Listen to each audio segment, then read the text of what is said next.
Did Jesus die on the cross? A radical re-exploration of a timeless story. What if the story you've believed about Jesus' crucifixion, the heartbeat of Christianity, wasn't what it seems? Imagine a world where this pivotal moment is a crafted tale, not a historical certainty. Today, we're peeling back layers of history, philosophy, and ancient texts to explore a question that could reshape your understanding. Did Jesus die on the cross? Get ready for a journey that will challenge your assumptions and ignite your curiosity. Stick with us, and let's uncover the truth together. A philosopher's challenge to the cross. Centuries ago, a thinker dared to question the very foundation of Christianity with a mind sharp enough to cut through centuries of tradition. Baruch Spinoza, a 17th century philosopher, was no ordinary skeptic. Exiled from his Jewish community in Amsterdam for his bold ideas, he became a lightning rod for controversy. His crime wasn't atheism or blasphemy, but a relentless pursuit of truth through reason. Spinoza saw the universe as a seamless system governed by natural laws, not a stage for divine whims or miracles. To him, the Bible wasn't a sacred blueprint, but a collection of human stories shaped by the needs, fears, and agendas of its time. Spinoza's lens transforms how we view the crucifixion. He didn't dismiss Jesus as a historical figure. He admired him as a teacher whose wisdom illuminated universal truths about love and humility. But the idea that Jesus' death on a cross was the key to salvation? Spinoza wasn't convinced. He argued that scriptures, including the crucifixion narrative, were less about recording history and more about crafting moral lessons, often dressed in symbolic or exaggerated language. Expecting factual precision from these texts, he suggested, is like asking a poem to serve as a map. This perspective raises a profound question. Is the crucifixion a historical event or a powerful metaphor? Spinoza saw salvation not in a sacrificial act, but in aligning with the rational order of existence. His philosophy strips away the need for a divine execution, suggesting that true liberation comes from understanding the world's logical harmony, not from a moment of suffering orchestrated by a personal deity. This view posed a direct challenge to the Church, which built its authority on the cross as the ultimate act of redemption, requiring its rituals to access grace. Why would the Church insist on the crucifixion's literal truth? The answer lies in influence. A story of a Savior's agony creates an emotional pull, guilt for his suffering, gratitude for his sacrifice, that ties believers to an institution claiming to mediate salvation. Spinoza's approach, grounded in reason over dogma, threatened this control. By suggesting the crucifixion might symbolize wisdom's triumph over ignorance or the shedding of ego for enlightenment, he invited a reevaluation of its role.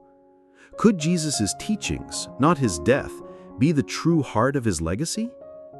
This question sets the stage for examining the texts that tell the crucifixion story, revealing cracks in the narrative that demand our attention. Cracks in the biblical narrative.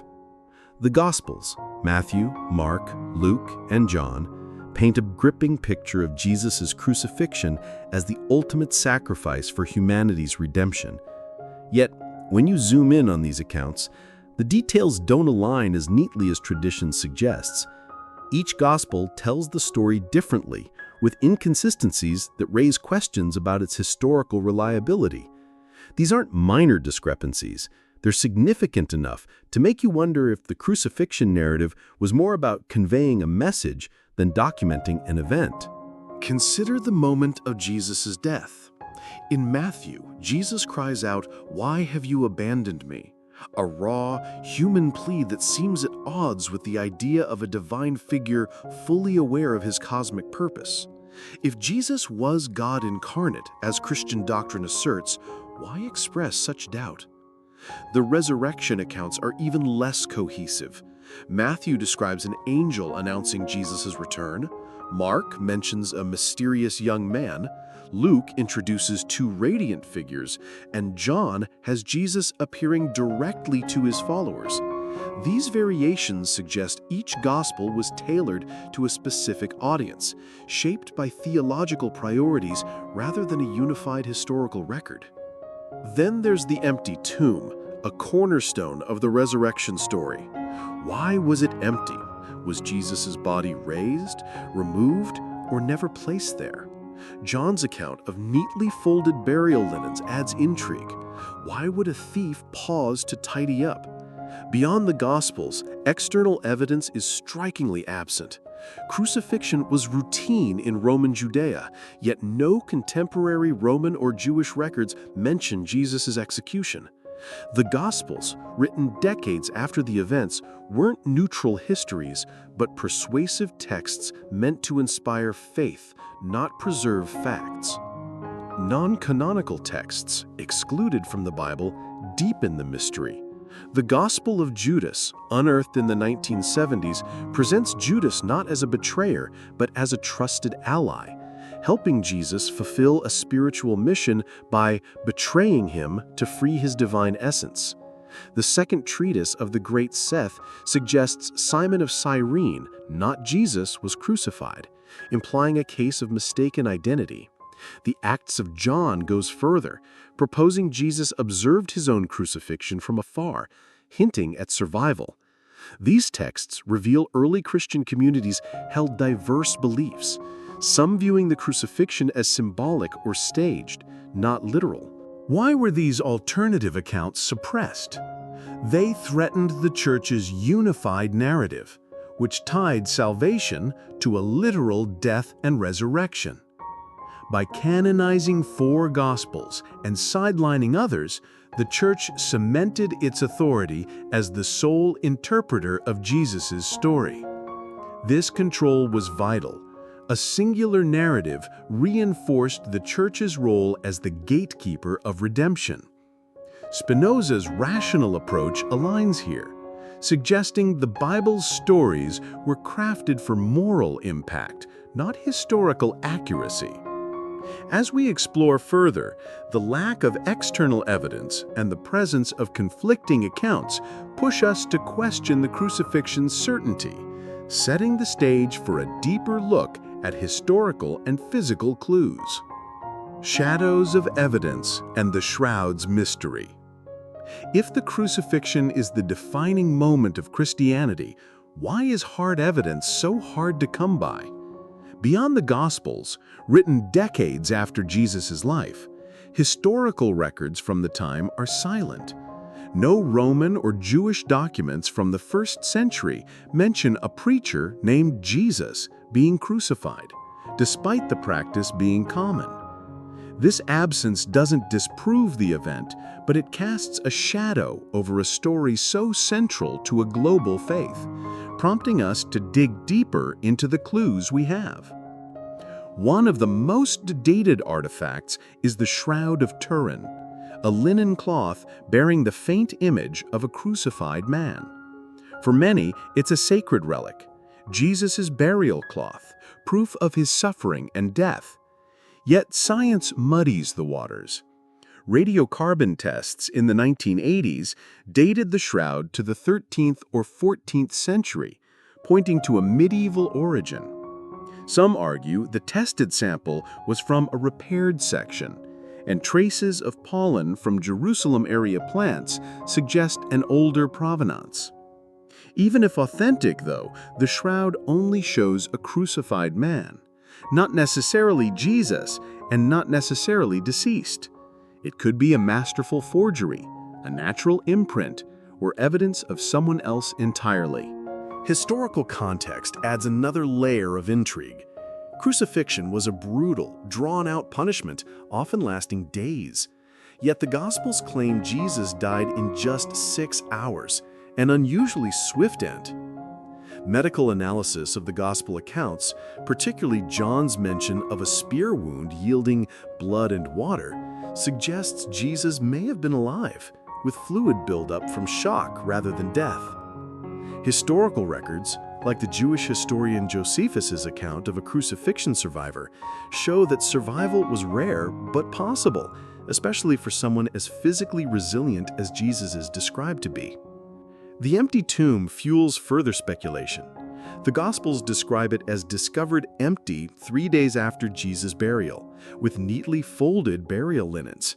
This detail suggests deliberation, hardly the work of a hurried thief. Was Jesus resurrected, revived, or never there? The lack of contemporary records and the presence of these anomalies challenged the traditional narrative's certainty. Spinoza's rational framework amplifies this skepticism.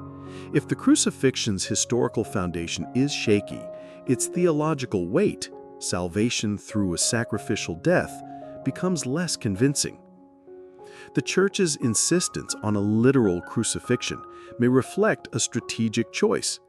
By emphasizing a singular, dramatic event, it tied salvation to its rituals and authority, sidelining alternative interpretations.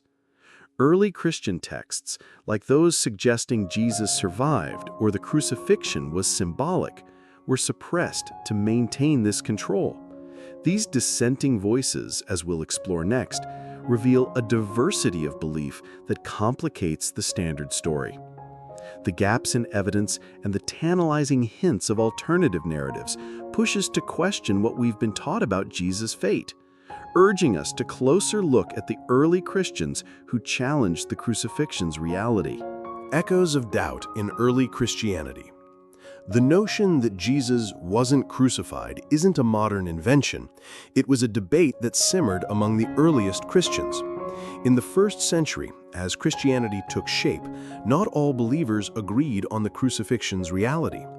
Ignatius of Antioch, a bishop martyred around 110 AD, wrote letters addressing this divide, noting that some Christians viewed Jesus' death as an illusion or a misunderstanding, not a historical event. This skepticism, later echoed in texts like the Quran, which suggest Jesus was divinely spared, shows the crucifixion wasn't a settled truth even in its earliest days. These early dissenters reveal a Christianity far more diverse than the unified faith we know today. Some saw Jesus' story as a spiritual victory, not a physical sacrifice, emphasizing his teachings over a dramatic death. Ignatius, a key figure in shaping early Christian identity, fiercely opposed these views, insisting on a literal crucifixion to anchor the faith. His letters also marked a pivotal shift, distancing Christianity from its Jewish roots. While Jesus, as depicted in the Gospels, honored Jewish law, urging followers in Matthew 23 to respect the Pharisees' teachings, and declaring in the Sermon on the Mount that he came to fulfill the law, Ignatius pushed for a distinct faith, coining the term Christianity and rejecting Jewish practices. This split is striking.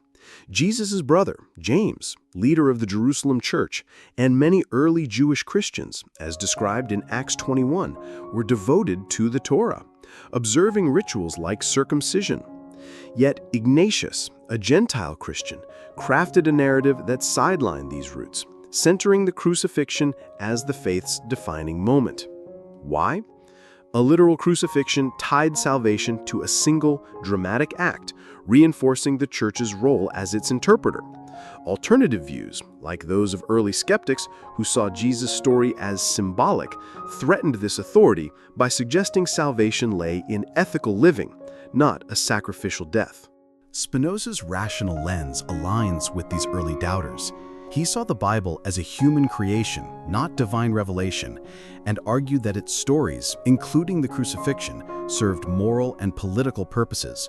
The Church's push for a singular narrative suppressed these diverse voices, ensuring its version, Jesus as the crucified Savior, became dominant. By marginalizing Jewish traditions and alternative Christian beliefs, the Church crafted a faith that relied on its mediation for salvation, consolidating its power. This suppression wasn't just theological, it was strategic. Non-canonical texts like the Gospel of Thomas, which focuses on Jesus' teachings without mentioning a crucifixion, or the Gospel of Philip, which hints at Jesus' disappearance rather than death, were branded heretical and buried. The Church's canon, finalized through councils like Nicaea in 325 AD, wasn't chosen for historical accuracy, but for its alignment with a narrative that supported institutional control. As we move to our final exploration, we'll consider the possibility that Jesus survived the cross and what that means for his legacy, challenging the very foundations of the faith built on his supposed death. Reimagining Jesus' fate and legacy. What if Jesus didn't die on the cross? This bold question, rooted in early Christian debates and non-canonical texts, opens a door to reimagine his fate and the meaning of his story. If Jesus survived, where did he go, and what does it mean for a faith built on his sacrifice? Alternative narratives, though speculative, offer intriguing possibilities. Some traditions suggest that Jesus traveled to Kashmir, India, where the Rosabal shrine is said to house the tomb of Yusasov, a holy man whose teachings of compassion mirror Jesus' message. Others, like stories in France's Languedoc region, propose he lived quietly with Mary Magdalene, far from Roman persecution. These tales, while unproven, paint a picture of a Jesus who continued his mission in secrecy. Survival isn't as far-fetched as it seems. Crucifixion was designed to kill slowly, yet the Gospels claim Jesus died in hours, an outlier by Roman standards. The spear wound described in John, producing blood and water, could indicate a living person with fluid buildup from trauma, not a corpse. Historical accounts, like Josephus' story of a crucifixion survivor, show that endurance was possible. The empty tomb, with its neatly folded linens, suggests intent, not theft or divine intervention. Could Jesus have recovered and left, his survival reinterpreted as resurrection? If Jesus survived, the Church's narrative of a sacrificial death unravels. But does that dismantle Christianity? Spinoza's philosophy suggests otherwise. He saw Jesus' true power in his teachings, love, compassion, and ethical living, not in a moment of suffering. Early Christians who questioned the crucifixion, as noted by Ignatius, viewed salvation as spiritual, achieved through wisdom, not a physical act. Texts like the Gospel of Thomas, which ignores the crucifixion, or the Gospel of Philip, which hints at Jesus' disappearance, support this view, emphasizing his role as a teacher over a martyr. The Church's focus on a literal crucifixion served a purpose. It centralized power. By tying salvation to a specific event, accessible only through its rituals, the Church positioned itself as the gatekeeper of redemption. This required suppressing alternative narratives.